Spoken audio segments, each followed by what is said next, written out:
WADR, promoting dialogue. 6 p.m. in Dakar and Banjul, 7 p.m. in Abuja. Good evening and welcome to Newslink on West Africa Democracy Radio, broadcasting on 94.9 FM and around the world at WADR.org. We are live on YouTube and Facebook. First, our top stories.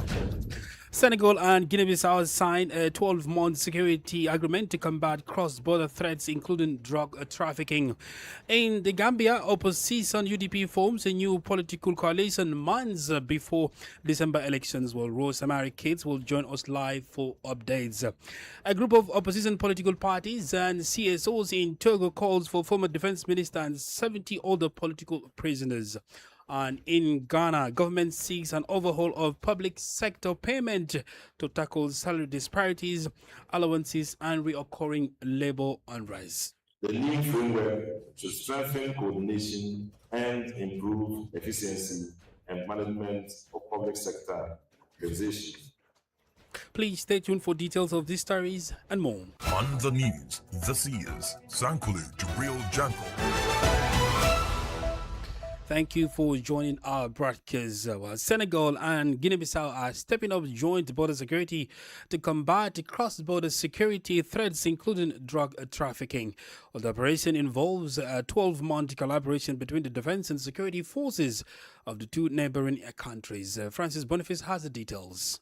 The plan follows a 3-day meeting in Ziguinchor, south of Senegal, where the two sides identified armed groups, illicit trafficking, and other cross-border criminal activities as key concerns. The patrols will involve the army, gendarmerie, police, customs, and water and forestry services from both countries. During the patrols, areas considered most vulnerable to security threats will receive special attention. Senegalese military officials said the initiative is aimed at strengthening cooperation between the two armies and improving the security of communities along the border. The joint patrols are expected to begin soon, with both sides stressing close and permanent cooperation as essential to maintaining stability in the border region. For context, the Senegal-Guinea-Bissau border has for decades faced security challenges from the Casamance separatist conflict and weapons trafficking to illegal logging, drug smuggling, and human trafficking. The two countries are now seeking to strengthen joint patrols and intelligence sharing to prevent criminal networks from exploring the porous frontier. Francis Boniface with that report. Well, let's still remain here in Senegal because the bill on the legal framework governing special funds was adopted yesterday by a majority of members of the Parliament Committee. The debate once again exposed differences between the parliamentary majority and the government. According to our sources, the 6 amendments proposed by the government represented during the discussions by the Minister of Justice, Musa Assar, were rejected by Pastor. Well, my colleague Abdullah Hassan is in the studio with me. Abdullah, welcome. First of all, what more can you tell us about this bill? Very well, Sanko. Good evening to you and to our listeners out there. Indeed, like you've rightly stated, the proposed law seeks to strictly regulate the use of funds and clearly define their scope. In particular, it stipulates that they may only be used for defense-related missions. The funds may also be spent on intelligence activities and matters related to internal and external security. Any use outside this framework will be prohibited under the proposed legislation. Also, the intervention by the Justice Minister, whose amendments were rejected, points to a potential standoff between the Pasteur parliamentary majority and the government. And so what they are saying is that the president, that is Diomaye Faye, should have sent the Minister of Economy and Finance represent the government, but instead chose the Justice Minister. What would you also know, Sankul, is that the bill will be submitted to lawmakers for consideration in plenary next Wednesday. And its passage is not expected to be difficult, given that Pasteur has the majority in the parliament. Yeah, we'll keep you updated on this development in our subsequent bulletin. Well, more on politics. Chadian President Mohamed Idris Deby Itno has granted a presidential pardon to opposition leader Success Masra, paving the way for his release from prison where he was serving a 20-year sentence. The pardon was announced in 2 decrees signed and published Friday by the Presidency of the Republic. Al Masra has had also ordered to pay 1 billion CFA francs in damages following his conviction. The decision comes 4 days after President Dibi announced the plans to pardon certain prisoners. According to the authorities, Masra's pardon followed a formal request submitted by his lawyers. 8 other political figures linked to the former GCAP coalition, including party leaders and secretaries general, are also covered by the presidential measure. In Togo, a coalition of opposition political parties and civil society groups is denouncing what it describes as inhumane prison conditions for former defense minister Marguerite Nyakade, as well as other political prisoners. The call was made in a joint statement issued this Friday by the Dynamic for the Majority of the People, DMP, Light for Development in Peace, LDP, and the Hands of My Constitution of Front. Well, details with Augustine Coley. According to the coalition, Margaret Nyakade is at risk of serious health complications after spending 15 days on hunger strike to protest what she describes as arbitrary detention under inhumane and degrading conditions. The former defense minister began her hunger strike on July 27 this year. The opposition political parties argued that the conditions amount to cruel treatment comparable to torture and violate international standards. Given the urgency of her situation, they are demanding her immediate and unconditional release, along with urgent medical care by her personal doctor. The coalition is also calling for the release of Jean-Paul Umolu of the DMK, who was arrested in 2021, 3 activists, including Affectio, as well as 13 detainees who have been granted provisional release since February this year. The opposition and civil society say around 70 detainees remain behind bars for political reasons. But that's not all. The coalition is further demanding an immediate end to all forms of torture, mistreatment, and human rights violations in Togo's prisons. Despite an ECOWAS ruling for the Togolese government to release all political prisoners, Lomé maintains that there are no political prisoners in the country, but rather common law prisoners or those accused of threatening state security. Augustine Coley reporting there. More stories coming up on West Africa Democracy Radio. Newslink continues. In the Gambia, the main opposition party, the United Democratic Party, UDP, is currently in a session to launch a new political coalition. Well, known as the Gambia First Coalition, GFC, the coalition is led by the UDP. Well, Friday's occasion is coming barely after the Coalition 2026 nominated Talib Bensouda, mayor of the Kanifing municipality, as it's the flag bearer for the December 2026 presidential election. Well, joining us live from Banjul is Rose Samari Kades. Hello, Rose. Can you please walk us through the happenings right now where you are in Banjul? Hello, Sankule. How are you? Thank you. I am pretty We okay. are right. Yeah, we are right here at the Caraba Beach Hotel Jama Hall, where the United Democratic Party, together with 5 opposition parties and 2 political movements, are expected to sign a memorandum of understanding to put efforts towards building a united coalition ahead of the 2026 presidential election. I mean, you've mentioned that about 5 political parties and other movements. Can you tell us what is their campaign agenda? Frankly, their campaign agenda is, first of all, like they say, is to remove the incumbent president from the seat, and also they are working on development for the youth, agriculture, human rights, and education. Quickly, before I let you go, usually, I mean, the coalition talks in the Gambia have been told about the selection of flag bearer. Do we know if a flag bearer has been elected, or are there a possible candidate for this? Yes, the coalition is a party-led coalition, obviously, which is led by the UDP, hence the name, the First Coalition.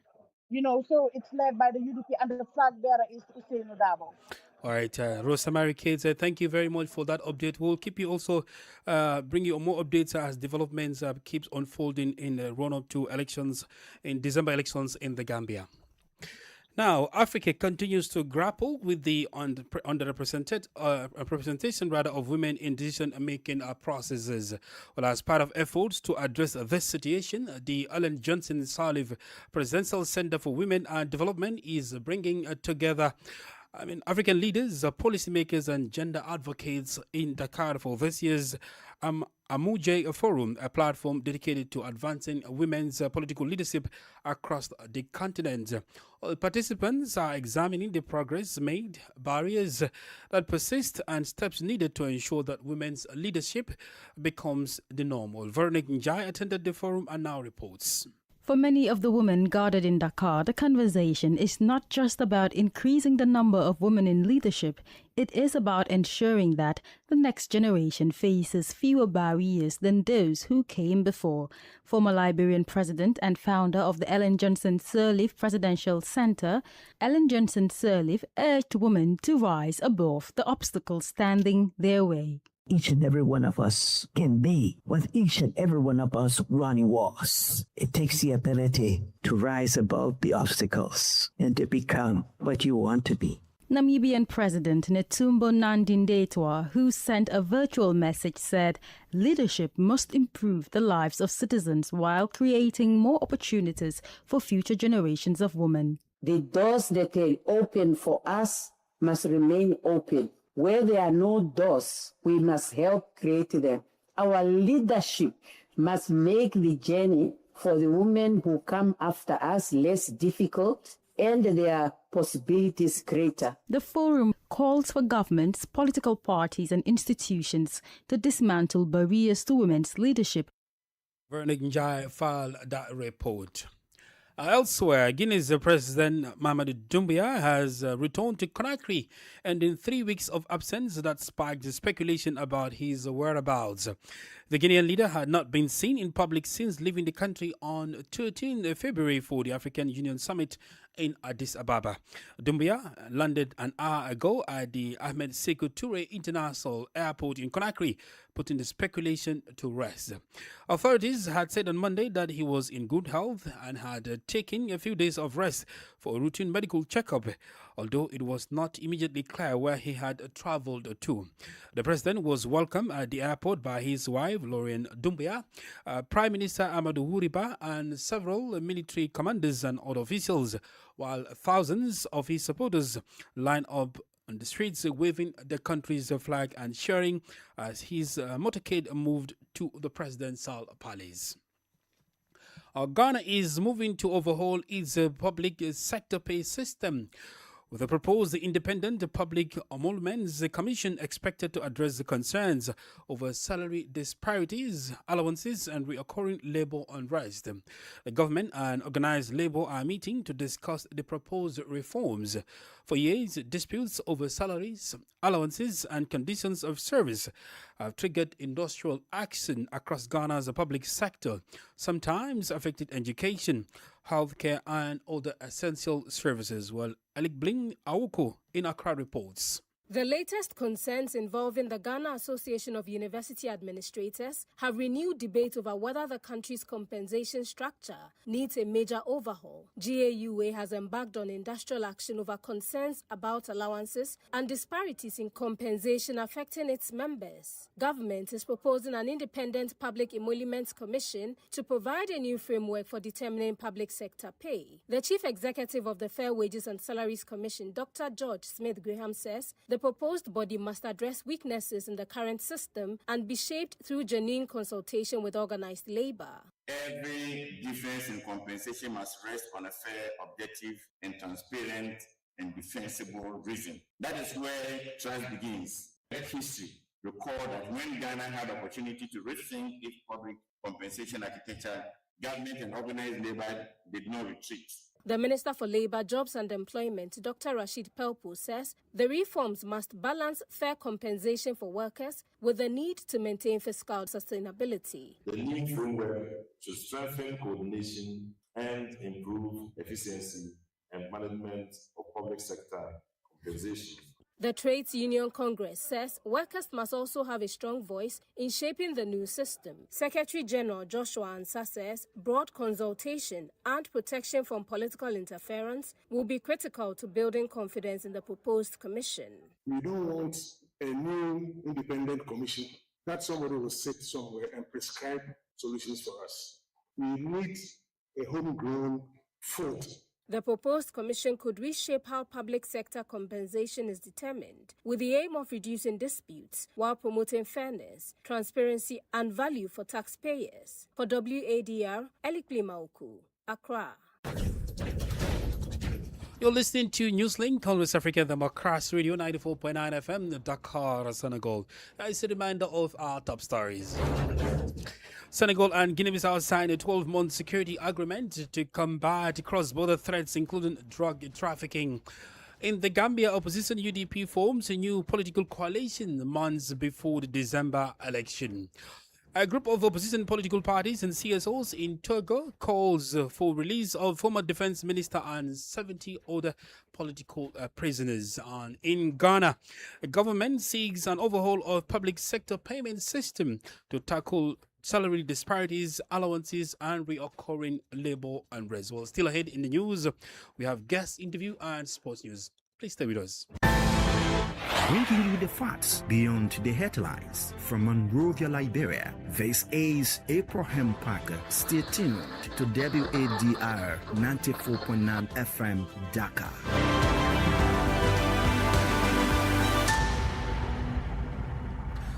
Sierra Leone Labour Congress is urging President Julius Maada Bio not to assent to the constitutional amendment bill recently passed by Parliament. In a letter dated August 13 and addressed to President Bio, the Congress says that the legislation is generating widespread public concern and resentment.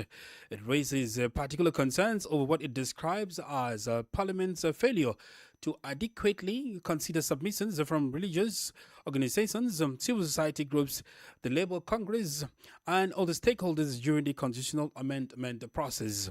The Labour Congress maintains the bill could give political parties greater control over an important aspect of electoral choice, rather than allowing voters to exercise their preference directly. Well, Edward Camara, Deputy Secretary General of the Sierra Leone Labour Congress, explained the details in an exclusive interview with WADR. Among the many concerns we have was that of amendment of Section 32 on the appointment of the National Election Commissioner. We also spoke on Section 35 too, the amendment of Section 38 and several others. So we are with the view that they will take cognizance of those opinions. They will, by way of consultation, meet with those different institutions. That was not done. They went ahead to the conclusion, which we consider as being very, very controversial. You and other Labour Congress members believe that some provisions could give political parties greater control over the citizens' electoral choices. But how exactly could this affect the right of Sierra Leoneans to freely choose their parliamentary representatives? For example, the PR system that we have now, it does not create any possibility for an independent candidate to be elected. It does not create any opportunity for smaller parties to get seats in the House of Parliament. It also removes the power from the hands of the people to choose who should be their Member of Parliament. Edward Camara is Deputy Secretary General of Sierra Leone Labour Congress. In labor in Liberia, the United Nations Food and Agriculture Organizations, FAO, is calling for greater involvement of young people across the agriculture and agri-food value chains. FAO officer in charge in Liberia, Godwin Kojo, says the country's youthful population is one of its greatest assets and must be given opportunities to develop skills, establish businesses, and earn decent incomes. He made the remarks Thursday in Monrovia during the signing of a $1 million grant agreement between Liberia's Ministry of Agriculture and the Korea International Cooperation Agency, KOICA.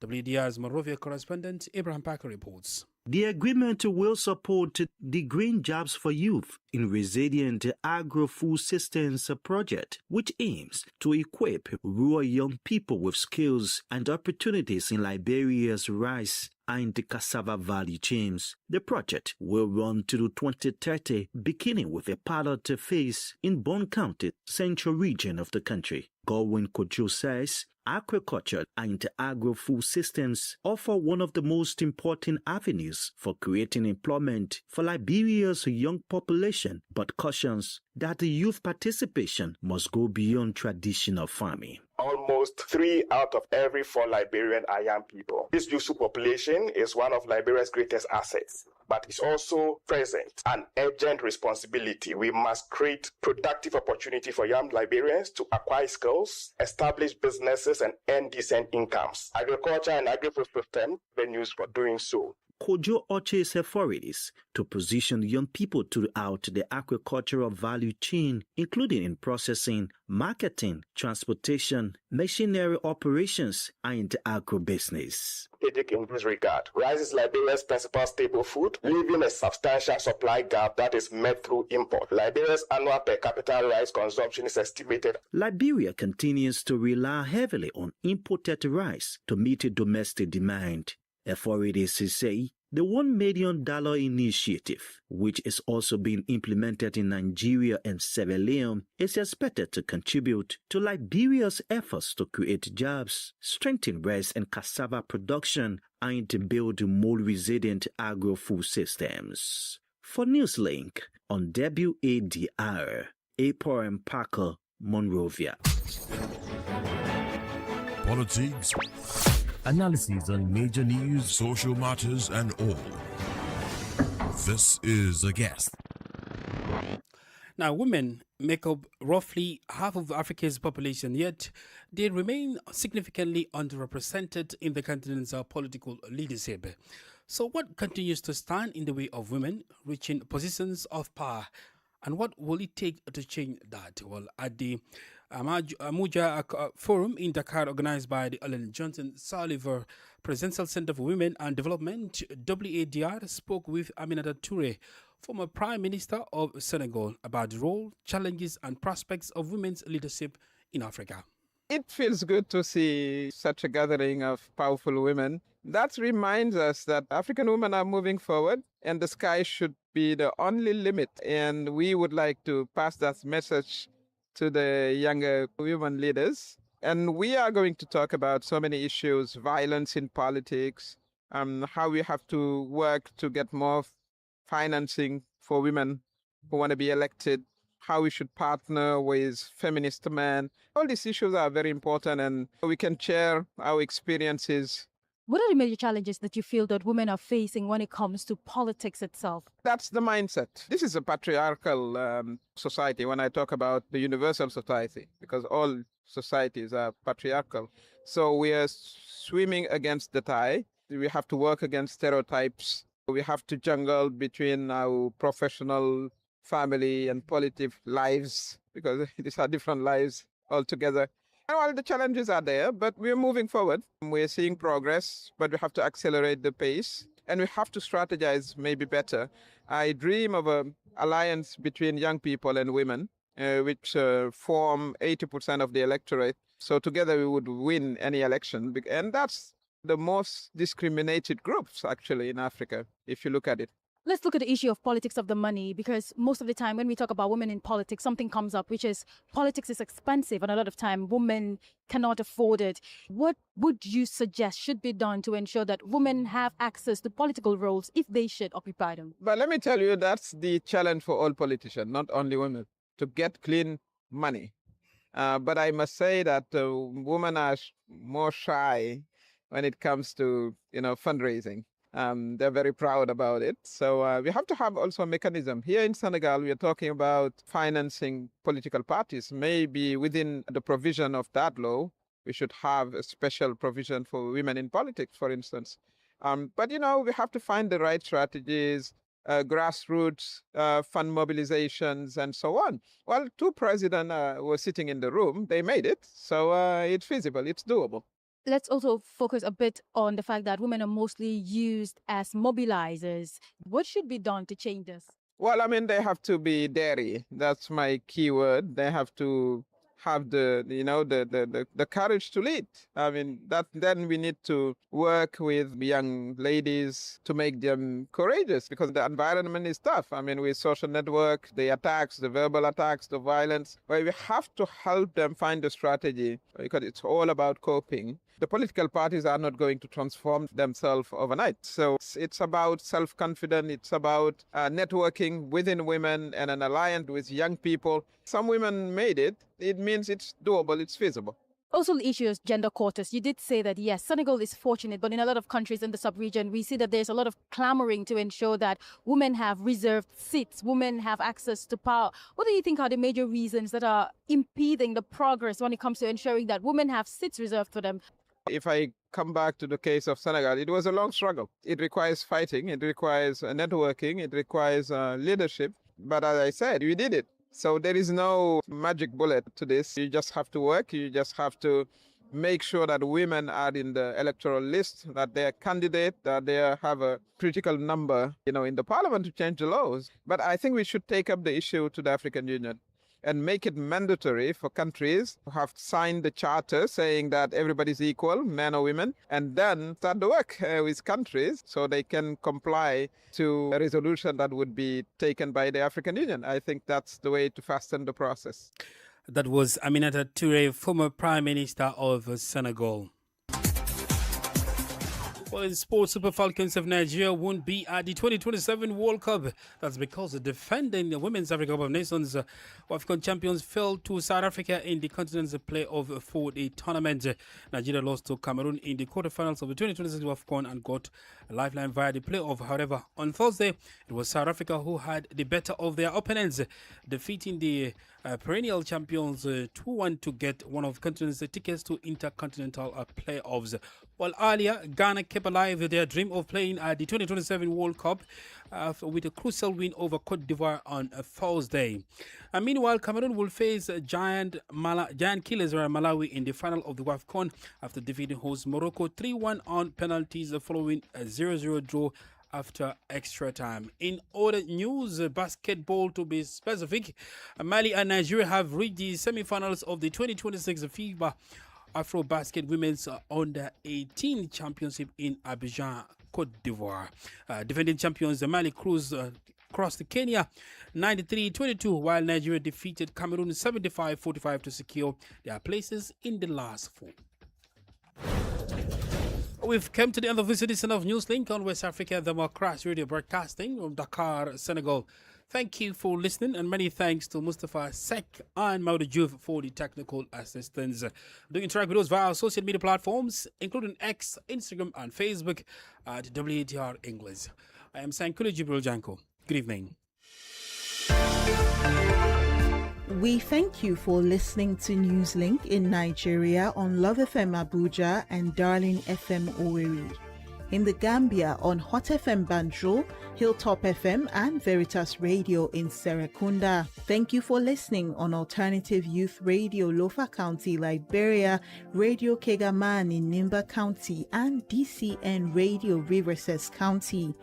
A big thank you to Radio Baft FM in Sierra Leone for listening, and in Ghana we thank Radio Pad in Damango and Royals FM in Wenchi. Thank you all for listening to Newslink.